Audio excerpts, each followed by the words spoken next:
à cette table, j'ai la chance de recevoir 3 personnes dans 2 secteurs, 3 secteurs même différents, un B2B, un B2C et un cabinet conseil. On va commencer par Jean-Baptiste Bouzige. Est-ce que je peux te laisser te présenter? Ça sera peut-être plus simple. Donc je suis Jean-Baptiste Bouzige, je suis fondateur et président d'Equimetrix, qui est une entreprise qui a aujourd'hui 12 ans et qui est le leader européen sur les approches data science au service de la stratégie marketing notamment. Parfait, concis, nickel. Antoine? Bonjour à tous, Antoine Lefebvre. Je suis CDO de Suez Recyclage et Valorisation France. Donc Suez, vous le connaissez, c'est un leader de l'environnement avec 90 000 personnes, un chiffre d'affaires en 2017 de 16 milliards d'euros, excusez-moi. Derrière ces 90 000 personnes, hommes et femmes, qui sont mobilisés sur un sujet, celui de l'économie circulaire, qui consiste à basculer d'un développement linéaire qui est très consommateur de ressources, vers une économie circulaire qui permet de recycler les ressources. Donc c'est un sujet d'actualité et on sait ô combien, je dirais, les ressources se raréfient. Et donc c'est la mobilisation de l'entreprise. Mais vous allez justement y revenir un petit peu juste tout après pour parler de la data que vous exploitez au sein de Suez. C'est bien ça. Pardon ? C'est justement le sujet qu'on va aborder tout à l'heure. Voilà, l'idée. Et puis on va terminer avec Ludovic chez Orange. Bonjour à tous, donc je suis Ludovic Lévy, je travaille chez Orange sur une fonction groupe et je suis en charge de la stratégie data. Donc j'ai la chance d'être dans une entreprise qui a beaucoup de data, pour parler en bon français, qui est data rich, puisqu'on est présent dans 28 pays. On est sur 5 activités, hein. Évidemment servir à nos clients des grands publics des abonnements, hein, des accès au réseau. On fait la même chose aux entreprises. On fournit aussi des solutions IT aux entreprises. Donc on est aussi B2B. C'est 8 milliards de notre chiffre d'affaires sur 40, hein, de la partie B2B. Donc on fournit aussi de plus en plus de solutions autour du traitement des données. On travaille aussi dans les contenus, hein, au travers de ce que vous avez sur Orange TV, au travers des jeux, mais au travers du financement aussi des œuvres cinématographiques. On fait de la vente en gros de réseaux. Et puis, last but not least, on s'est lancé dans les activités de services financiers, services de paiement depuis 5 ans maintenant en Afrique, et maintenant au travers d'Orange Bank. Donc tout ça, ça nous fait brasser énormément de données, et parfois des données qui sont très très personnelles. Exactement. Donc, on a un panorama assez global et on va essayer de répartir cette session en 3 temps. On va essayer d'avoir la vision de nos acteurs, de nos présents, la vision qu'ils ont de la data, la vision actuelle, mais aussi future, j'espère. On va essayer de voir comment ils s'organisent pour traiter cette data, pour la transmettre en interne. Et puis aussi, on va terminer sur une partie un petit peu plus bonne pratique, ce que vous avez remarqué. Alors, on va commencer directement. Il y a des data lakes, il y a des DMP, il y a des data mart. Bref, il y a toute foison de sujets, de technologies. Antoine, comment ça se passe en fait chez Suez? Est-ce que vous pouvez nous donner la vision? Comment ça s'organise tout simplement? Alors, si vous voulez, déjà la data, c'est un mot très large. C'est un buzzword, on en parle énormément. On l'associe énormément chez Suez et au niveau justement de la France, du recyclage et de la valorisation au digital. On ne fait pas de distinguo majeur, l'un nourrissant l'autre. Je pense que nos rôles de Chief Data Officer, Chief Digital Officer, c'est justement d'apporter cette vision. C'est des postes qui ont été créés il y a quelques années, on n'en parlait pas il y a 5-6 ans. Et si on fait bien notre job, logiquement, on n'en parlera pas dans 3-4 ans. C'est-à-dire que la data sera rentrée dans les mœurs, on ne parlera plus de transformation, mais ce sera vraiment ancré dans la culture. Et on est dans cette transition. Donc on est plutôt dans une vision de dire, voilà, l'économie se transforme fortement sous l'impulsion de grands modèles data, et vous connaissez tous comme moi l'histoire, voilà, des GAFA, des GAFA-M, et la mission, je dirais, des CDO, c'est d'accompagner cette transition. Après, d'un point de vue vision, je crois que chaque en groupe est différent. Je travaille pour une BU, Ludovic travaille au sein d'un groupe. L'histoire de la data chez Suez, elle a différentes histoires. On a nos métiers de l'eau qui sont habitués à gérer de la masse, et peut-être un peu comme, je dirais même très certainement comme Orange, avec derrière plus de 65 millions d'habitants sur lesquels on fournit, je dirais, des réseaux de distribution, qui ont obligé l'entreprise, il y a 10 ans, à investir dans l'IoT, dans l'intelligence des réseaux, et donc qui amassent une quantité de data et qui sont arrivés à des degrés d'optimisation extrêmement élevés et qui en ont fait des business en eux-mêmes. Donc Suez s'est positionné en leader technologique de l'optimisation des réseaux. Sur nos métiers du recyclage et de la valorisation, c'est une toute autre histoire. C'est des métiers qui ont pu vivre pendant des années avec une informatique normale. À la rigueur, il y a quelques années, c'est très très longtemps, rassurez-vous, si l'informatique ne marchait pas, c'était pas si grave, et qui du coup sont dans une opération de rattrapage extrêmement vite, extrêmement rapide. Donc on a deux histoires, des visions différentes, et ce qu'on doit animer. In fine, pour un groupe comme Suez, pour le recyclage et la valorisation, la data, c'est deux choses. C'est parfois des freins majeurs à l'accélération de la transformation de nos métiers, donc des freins sur lesquels on met en place des plans d'action extrêmement volontaristes. Et puis, c'est aussi des leviers de croissance, d'optimisation. On a lancé hier, on a officialisé hier une joint venture avec une start-up pour tout ce qui est réutilisation des technologies BIM pour toute la déconstruction des bâtiments, afin de s'assurer que lorsqu'on déconstruit un bâtiment, l'intégralité des ressources puisse être valorisée au mieux. Donc voilà, donc on jongle entre les deux, entre des sujets de frein et des sujets de levier de performance. D'accord. Et côté Orange, comment ça se passe? Alors, la vision est un bien grand mot. Je vais essayer de faire passer 3 idées. Déjà, la première chose, c'est on n'utilise pas la data pour valoriser, pour faire des modèles, la finalité qu'il y a derrière, c'est comment on crée les conditions pour permettre à toute équipe projet d'utiliser la donnée pour prendre un maximum de données, et la bonne donnée, pour prendre la bonne décision et au bon moment dans une démarche d'amélioration continue. Antoine parlait il y a quelques secondes de transformation. Pour nous, la data mariée avec l'IA, c'est quasiment le pilier principal de la transformation d'Orange vers un modèle agile. Alors on parle de data-driven, qui est aussi un buzzword, mais le cœur, enfin l'enjeu principal, c'est pour toutes les entreprises, c'est comment on devient plus agile.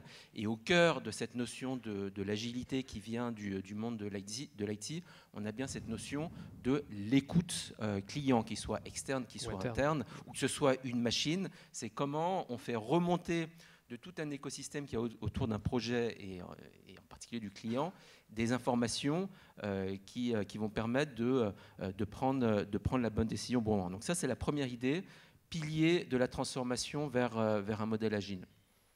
La deuxième idée, c'est bien périmétrer, bien identifier les domaines d'application. Chez nous, il y en a 4. Alors, on les a rangés en 4. On aurait pu les ranger en 12. Mais on va retrouver les grandes thématiques. D'abord, on cherche à améliorer l'expérience client. Vision 360, qui nous permet de faire de la personnalisation de nos services. L'expérience client, elle se fait aussi au travers de la gestion de la qualité de nos réseaux. Elle se fait aussi au travers des interfaces que l'on met en place, qui se digitalisent de plus en plus, notamment au travers des assistants personnels. Le deuxième domaine d'application, c'est l'efficacité opérationnelle. Des équipes. L'efficacité opérationnelle des équipes. Alors, ça va des domaines marketing. On parle beaucoup au sein de l'EBG de l'optimisation des campagnes digitales. Nous, il y a aussi le réseau. Oui. L'optimisation du réseau, c'est bien prendre la bonne décision en termes de où je vais investir la prochaine antenne, ou quel est le quartier ou l'îlot que je vais fibrer. Et ça, c'est des investissements, notamment en génie civil, qui sont énormes. Pour lesquels on utilise énormément de données et d'intelligence artificielle, mais c'est aussi de plus en plus le dimensionnement des réseaux qui se virtualise de plus en plus, qui se softwarise de plus en plus, sur lesquels on applique l'intelligence artificielle. C'est les nouveaux business aussi, au travers... C'est le 4e point, c'est ça? C'est le 3e, et il y en a 4, mais j'ai bientôt terminé, pardon. Le 3e point, c'est effectivement, Antoine le soulignait, c'est des nouveaux gisements de business, notamment au travers de la gestion de l'identité, au travers de la mise à disposition de statistiques de mobilité, hein, dans tout ce qui est aménagement du territoire ou retail, pour nous, ce sont des nouvelles sources de business, et puis au travers d'un certain nombre de services dont on parlera dans les prochaines semaines. Et puis la quatrième dimension, la quatrième catégorie, c'est l'expérience salariée. Puis on utilise beaucoup aussi les données internes pour améliorer l'expérience de nos collaborateurs. Et troisième idée qui est importante, et j'en ai fini autour de la vision, c'est le mariage, comment on marie de manière vertueuse la valorisation et la protection des données. Ça, c'est un élément qui est essentiel.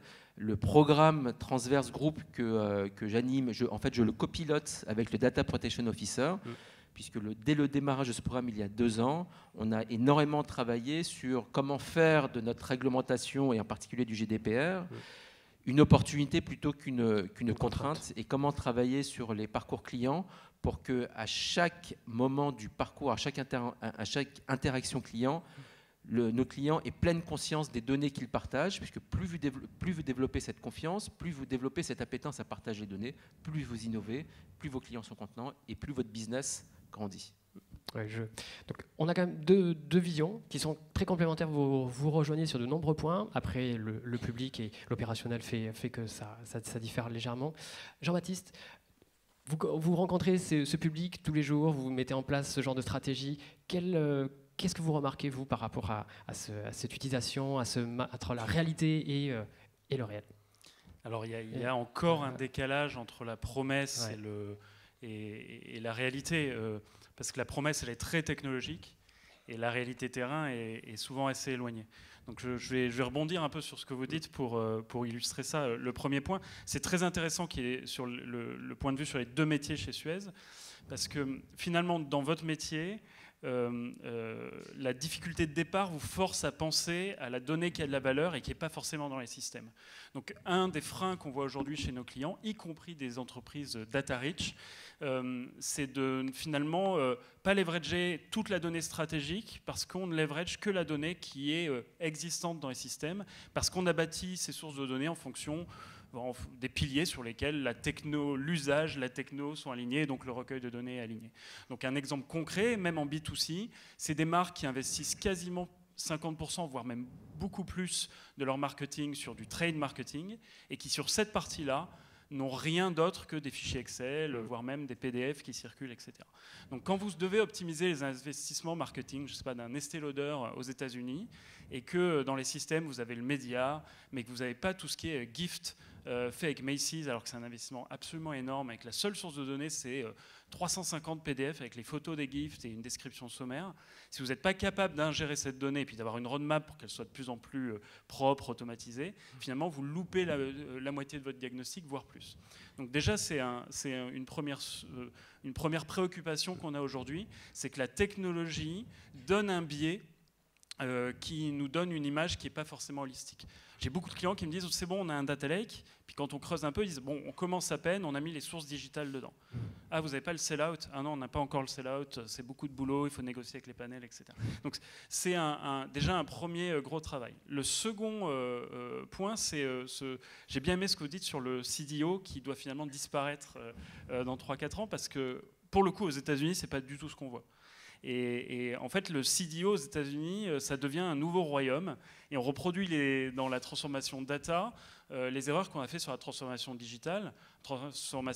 J'ai des clients qui ont le e-commerce qui n'est pas dans le même PNL que le pays. Et donc, on parle d'omnicanal, de cross-canal, etc. Mais en fait, les intérêts sont divergents parce qu'ils n'ont pas le même PNL. Et donc, s'envoyer du business de l'un à l'autre, c'est même pas processé. Donc, j'ai beaucoup de CDOs aux États-Unis qui sont là pour faire de la technique, du complexe, pour acheter des outils et qui ne sont pas au service des métiers.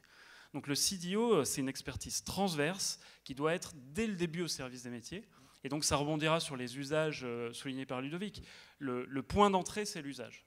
Et donc nous, le type de projet qu'on vend le plus aujourd'hui comme point d'entrée, c'est ce qu'on appelle flash diagnostic, c'est-à-dire une capacité à très vite répondre à la question j'ai un data lake, j'ai toutes ces données, mais qu'est-ce que je peux en faire? Et en fait, si vous ne choisissez pas une ligne éditoriale pour votre donnée qui elle-même est reliée à la stratégie d'entreprise, Vous faites pas une transformation data, quoi. Vous mettez un coup de peinture sur les murs pour dire j'en fais comme tout le monde. Comme ça arrive assez souvent. Ça arrive assez souvent. Quand on a préparé le call, Antoine, vous nous parliez aussi de cette orientation trop IT que peuvent prendre certaines directions. Est-ce que vous rejoignez en fait ce que disait Jean-Baptiste? Est-ce que vous partagez aussi cette opinion par rapport à cette orientation trop IT, trop techno? Alors, trop IT, je ne sais pas, parce que, in fine, on a terriblement besoin de moderniser nos systèmes d'information. On a terriblement besoin de les apaiser. On a terriblement besoin de les faire dialoguer. Et que c'est un peu la brique nécessaire. Après, l'histoire courte de la data chez Suez, au niveau du recyclage et de la valorisation en France, c'est dire, voilà, on lance un grand programme de transformation. On démarre un certain nombre de chantiers qui appuient cette transformation, et puis certains d'entre eux se retrouvent ralentis, et puis on dit, tiens, on a des problèmes informatiques. Bon, c'est pas bien. Après, on dit, tiens, on a des problèmes, les problèmes informatiques, c'est des problèmes d'interconnexion de nos systèmes. Et puis on creuse, on dit, ben non, en fait, c'est pas des problèmes informatiques, c'est des problèmes de référentiel, de data, puisqu'on parle pas le même langage au sud de la France qu'au nord de la France, et une prestation. Et après, on se dit, tiens, en fait, c'est un sujet d'organisation et d'unification, et de dire, ben, finalement, le digital et la data, c'est de l'industriel. Et on arrive, voilà, à cet aveu qui est connu, qui est de dire, ben, finalement, pour avancer rapidement sur la data, il faut avoir une vision industrielle, unifiée, à la maille, je dirais, d'un territoire, d'une région ou du monde. Et puis, c'est éminemment transverse. Vous ne pouvez pas adresser la question des référentiels qui sont du coup des problèmes de performance sans toucher au cœur de métier. Et vous ne pouvez pas toucher au référentiel sans attaquer quelque part l'organisation du travail et sans attaquer un autre point dont on va peut-être discuter un peu plus loin, c'est la culture et l'organisation. Donc finalement, je reçois à 100% ce que vous disiez, la data, il y a un aspect éminemment culturel, il y a une question de maturité, et voilà, donc je m'inscris effectivement dans ce que vous venez de dire. C'est pas une question de trop d'IT, parce qu'effectivement, on en a besoin. C'est une question de séquence. Et toute la partie IT et techno, elle est beaucoup plus simple à traiter si le point d'entrée, ça a été l'usage business et si on a compris comment les enjeux culturels qu'il y avait derrière. C'est le fait de rentrer par là qui crée finalement des obstacles assez vite. Alors, je voyais qui complètement en phase. Pour compléter, il y a un aspect qui n'a pas été abordé jusqu'à présent, c'est le pouvoir. Le pouvoir et les budgets. On est quand même sur des budgets qui sont assez massifs sur ces technologies-là. Bien évidemment, la technologie est indispensable, mais ce qui est encore plus indispensable, c'est effectivement de transformer, de décloisonner. À partir du moment où vous transformez, vous décloisonnez, du jour au lendemain, la personne qui était assise sur sa base de données n'a plus sa base de données. Il a moins de pouvoir. À partir du moment où vous automatisez, vous mettez les choses à l'échelle, forcément, ça fait des transferts de budget et donc des freins, ce qui est absolument humain. Donc on est bien il y a bien derrière un enjeu de transformation culturelle, de transformation du modèle. Et à partir de mon poste d'observation, c'est vrai que cette maturité dans la transformation, elle va varier d'une part d'un pays à l'autre, et même au cœur d'une grosse filiale. Par exemple, chez Orange France, il y a des endroits qui se sont déjà transformés, d'autres qui se transforment un peu plus lentement, mais il y a toute une histoire d'organisation, des organisations derrière. C'est logique. Ça fait une parfaite transition sur la partie comment, sur l'organisation. Jean-Baptiste, si vous deviez résumer un petit peu le modèle que vous développez, que vous préconisez, quel serait-il en termes d'organisation? Alors, je pense qu'un des mots clés dans ce que vient de dire Ludovic, c'est les silos. Donc on connaît tous, même dans des projets moins ambitieux, les difficultés de naviguer dans les silos organisationnels. Les technologies peuvent créer des nouveaux silos. Et donc tout l'enjeu, c'est de savoir comment on va casser ces silos, tant dans les processus de décision qu'entre les systèmes. Donc penser son recueil de données, penser ses usages de données, ça se joue beaucoup sur les passerelles entre les différentes sources. Ou les différentes méthodes. D'où le mot écosystème qui était dans le thème aujourd'hui. Il faut penser à quel est l'écosystème de mesure pour répondre à une question. Tant qu'on rentre par les sources de données ou par les méthodologies, on a des bouts de preuves par-ci par-là et on a des débats sans fin sur savoir qui a raison parce que c'est jamais directement comparable. Donc il faut penser à les orchestrer en rentrant par les questions business. Donc désiloter et concevoir, penser plutôt aux points communs et aux référentiels. On parlait le langage commun. C'est marrant de voir, on s'occupe beaucoup de scaler les systèmes, mais il y a des bases qui grossissent pas tant que ça avec le temps, qui sont les bases, qui sont les clés de lecture pour lire la donnée. Et celles-là, les référentiels produits, par exemple, souvent c'est un cauchemar en retail. Nous, on suit beaucoup de marques de mode. Bah, c'est un vrai frein à l'utilisation de la donnée parce qu'on n'a pas le langage pour les suivre. Puis le deuxième point, c'est si on veut changer l'organisation, il faut quand même mettre un coup de booster dessus. Et donc, comment on accélère tout ça? Et donc, il y a une tentation de dire, je vais avoir un data lab, quelque chose de très centralisé. Il faut trouver le juste milieu, quoi. Donc, le mouvement, c'est souvent un mouvement un peu de contraction pour donner un peu d'énergie et lancer le sujet, donc avoir une équipe centrale, mais très vite décentralisée pour garder la data science, les usages de la donnée au plus proche des métiers.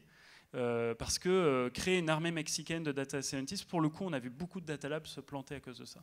Donc c'est quelle est la force qui va plutôt travailler sur l'animation, la découverte des nouveaux usages, sur l'acculturation, etc., animer le club, mais garder l'organisation de data scientists au plus proche des métiers.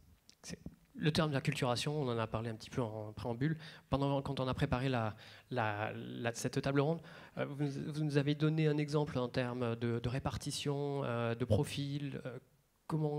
Quel type d'informations vous pourrez nous partager par rapport à cette notion-là? Alors, deux éléments. Pour faire écho à ce que disait Jean-Baptiste d'un point de vue organisationnel, je pense que tout grand groupe recherche le Graal en termes d'organisation, avec des mouvements d'aller-retour, de centralisation, décentralisation, voilà, et puis chaque organisation est un peu spécifique. Le choix qui a été fait en termes d'organisation, avec cette préoccupation de dire il y a l'usage, il y a le client, il y a la valeur. Comment, sur quelle formule est la plus adaptée pour Suez Recyclage et Valorisation en France pour impacter? Je pense qu'il y a un vrai sujet de l'impact dans un monde qui accélère, etc. Vous connaissez les fondamentaux. Ce qui a été fait, c'est d'en faire ce qu'on appelle une business line. C'est-à-dire qu'au moment du grand programme de transformation, on dit on a une business line orientée client, donc on a nos clients collectivités, nos clients entreprises, et on va faire une nouvelle business line qui est orientée digital, qui va être porteuse d'un PNL. Donc l'organisation, en fait, l'usage de la valeur va être porté par, je fais du digital un vecteur de croissance, PNL, que je décline sur des axes de croissance. Et là, on est assez proche de ce que disait Ludovic en termes des facteurs de croissance, de différenciation client. Donc ça, c'est un premier point. Le deuxième point, c'est la transversalité c'est l'expertise. Et c'est également la question de l'expertise. Les réponses apportées, elles se situent sur deux niveaux. On a la chance d'avoir un groupe qui est extrêmement actif au niveau du digital et qui pose certaines briques d'expertise entre un lieu physique qui réunit les data scientists. Alors on n'en a pas 40, mais on en a suffisamment pour accélérer les projets qui nous semblent porteurs. Et pour les BU, c'est un vrai accélérateur. On a des partenariats avec en recherche fondamentale sur l'IA avec voilà, des grands noms au travers d'une initiative qui s'appelle l'Institut Prairie, que je vous invite à suivre. Au niveau des BU, on a deux choses. On a un sujet d'utiliser au mieux ces outils groupes et puis tout ce que pourra mettre nos DSI en termes d'outils. Et on a un sujet d'acculturation. La façon dont on voit l'expertise, le digital, je suis dans une BU de 18 000 personnes avec, je dirais, des niveaux de formation différents, des qualifications différents. Nous avons nos conducteurs de camions, nos reapers, nos patrons d'usine. Et donc, on a un enjeu qui fait que le digital, la data doit concerner tout le monde. Et donc, on a des programmes de formation et des initiatives qui disent, finalement, on va s'intéresser autant, je dirais, à des personnes qui ne sont pas forcément qualifiées et formées qu'à nos grands experts qui vont porter plus d'initiatives. On y voit aussi un enjeu je dirais de responsabilité sociale au sens de on doit faire en sorte, quand on est dans une entreprise qui a la chance d'avoir 18 000 collaborateurs, que chacun soit à l'aise avec le digital aujourd'hui. Et c'est aussi un enjeu qui est porté dans cet angle-là. On a ressenti à travers un petit peu vos propos qu'il y a aussi une notion de centralisation, décentralisation, de modélisation de cette... Alors cette question effectivement de centralisation et décentralisation, elle peut se poser au niveau d'une BU et puis être complétée au niveau aux bornes d'un groupe. Déjà sur les solutions IT, on gère de plus en plus de volume de données. Il n'y a pas que les opérateurs. Notre vie est mise en données et ça impacte un certain nombre de choses. Côté IA, de manière générale, plus on a de données, plus les algorithmes sont performants. Donc plus on va avoir la capacité à mettre la donnée ensemble, à avoir des volumes importants, donc agréger, mutualiser les data lakes, et plus on aura de la chance de construire des algorithmes performants. Et puis derrière cette notion de données, la donnée, faut la stocker, ça coûte. Effectivement, même si avec le cloud, on a des solutions performantes, néanmoins, en tout cas pour un opérateur, plus on va aller vers une recherche de mutualisation, et plus on va arriver à baisser les coûts. Et puis après, il y a le time to market. Plus on mutualise, moins on essaye de réinventer ce qui a été développé à un endroit pour le mettre dans un autre, et plus c'est efficace en termes de mise sur le marché. Les compétences, c'est pareil. Il y a un vrai sujet de coût des compétences. Alors il n'y a pas que...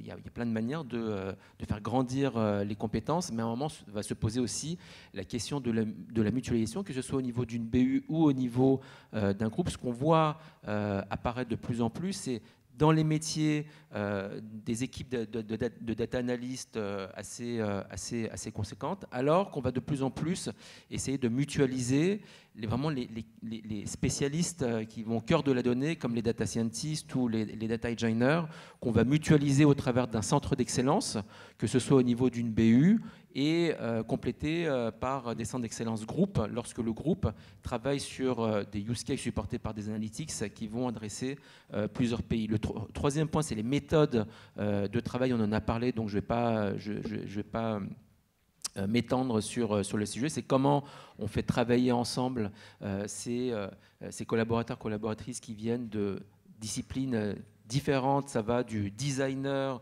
jusqu'au data scientist en passant par le chef de produit. Et puis un autre sujet qui a été évoqué, je ne vais pas m'étendre, c'est le référentiel. C'est les référentiels, c'est parler les mêmes langages en termes de métier. Si on veut faire grandir nos populations, nos compétences autour des métiers de la donnée, c'est mieux quand on parle le même langage partout dans l'entreprise. Sur les modèles de données, aussi pour faciliter le travail des data scientists, c'est toujours mieux lorsqu'on leur donne les clés de la documentation sur les données ou même quand on innove. Voilà, pour faire rapide. Très bien. J'aurais d'autres choses à dire, parce que on va s'arrêter là. Malheureusement, le temps nous rattrape aussi, mais en termes de conclusion, Jean-Baptiste, je vais te laisser conclure par rapport à d'autres bonnes pratiques, parce que tout à l'heure tu as parlé de casser des silos, mais j'imagine qu'il y a d'autres. Je vais essayer de le faire en 20 secondes. Je dirais que si on doit s'y attaquer de la bonne façon, encore une fois, commencer par le purpose. Pourquoi on fait ça? Comment on le relie à la stratégie? Et donc, in fine, avoir identifié les 2-3 grands piliers stratégiques, les 2-3 grandes questions auxquelles on veut répondre, et puis un peu son jeu de golden question, finalement, qui vont être les briefs d'entrée des projets data. La deuxième chose, c'est penser à comment on va structurer la donnée pour créer ces ponts et comment on va un peu professionnaliser le recueil de données, mais en partant de ces questions-là. Donc ça veut dire investir sur des sources de données qui ne sont pas forcément celles qui sont les plus à la mode ou les plus évidentes, mais celles qui vont vraiment nourrir le langage, et puis investir sur ces référentiels, sur ce langage. Troisième point, c'est créer des modèles, et donc tout le côté algorithmique, IA, etc., qui sont dans l'explication des phénomènes business. Donc plus c'est holistique, mieux c'est. Et puis dernier point, c'est penser, et très tôt dans cette chaîne-là, à quelle va être la façon dont on va le délivrer aux équipes. Est-ce qu'ils ont besoin d'outils? Est-ce qu'ils ont besoin de slides? Est-ce qu'ils ont besoin de training? Quelle forme ça va reprendre? Et donc pensez à vos process de décision. Ce n'est pas à votre organisation à s'adapter aux contraintes de la data, c'est à la data et à ces approches-là de rentrer dans un moule de prise de décision, etc. Donc vous n'allez pas changer complètement votre organisation, la data va être un vecteur, un accélérateur de changement, mais vous ne devez pas tordre l'organisation. Voilà. Et après, nous, notre conviction profonde, et qui est notre conviction, on va dire même en termes de recrutement, etc., c'est que les profils les plus précieux, c'est ceux qui arrivent à être à cheval entre business et data. Donc chez nous, tous mes data scientists doivent être capables de parler d'organisation et de faire des algos, et c'est non négociable, pas de back-office, quoi. Et je pense que souvent, mes clients se trompent en se disant « je vais commencer à faire ça, je vais recruter des data scientists juniors ». En fait, il vaut mieux recruter quelqu'un qui a un peu d'expérience pour faire ces passerelles-là, quitte à ce qu'il ne sache pas faire les derniers algos, etc. Ça viendra après. Mais la première étape pour franchir un cap en termes de transformation, c'est ces profils-là de traducteurs. Très bien. En un mot, pour conclure, je vous laisse, si vous voyez... Alors moi, j'ai 3-4 takeaways très rapides. Si votre CIO n'est pas impliqué dans votre stratégie data, il est urgent de l'impliquer. Parce que c'est un sujet de transformation, comme on l'a dit. Il faut absolument avoir votre CIO on board. 2, la gouvernance des données. On l'a oublié depuis trop longtemps. Il faut connaître ces données pour les valoriser.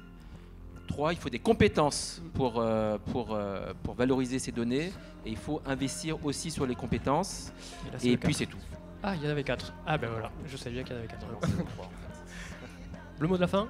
Mot de la fin, non, je rejoins un sponsorship au plus haut niveau, ce qui est le cas aujourd'hui chez Recyclage et Valorisation, où une sensibilisation envoyée par la direction générale à l'ensemble des collaborateurs sur le sujet.